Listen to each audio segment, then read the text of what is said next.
Paletas cheas de cor a partir das que os alumnos do curso de pintura da Casa da Xuventude irán dando forma ás súas obras pictóricas. O material máis empregado é o óleo, aínda que hai quen prefire o lápiz e o carboncillo. Escollas a técnica e materias que se escollan, o resultado final dependerá da súa destreza e tamén dos consellos que lles dé o seu profesor.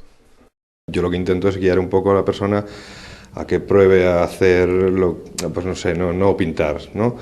Sino enseñarle un poco la técnica y qué tipo de, pues eso, de efectos se pueden hacer con la pintura o un poco pues guiarlo, básicamente. Lo que se pinta aquí es al óleo, es bueno, el clásico, como el típico, pues, lo que asocias a un lienzo, a un cuadro.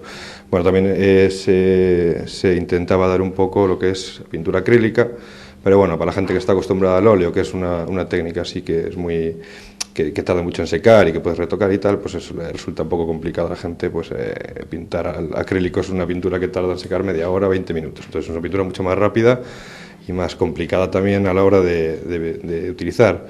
Pero bueno, hay gente que está pintando a lápiz también, por ejemplo. Un curso de pintura que se imparte 3 días á semana, luns, mércores e venres, e ao que acuden tanto nenos, mozos como adultos. En total, 21 alumnos están anotados nesta actividade que require paciencia e tempo.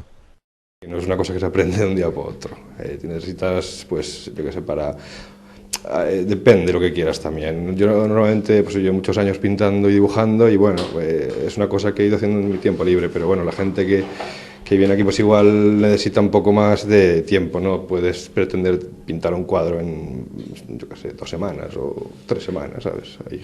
Ya vemos que aquí en estos días a la semana son 2 horas y pico, pues tampoco es eso, paciencia y tiempo, dedicarle mucho tiempo a la pintura.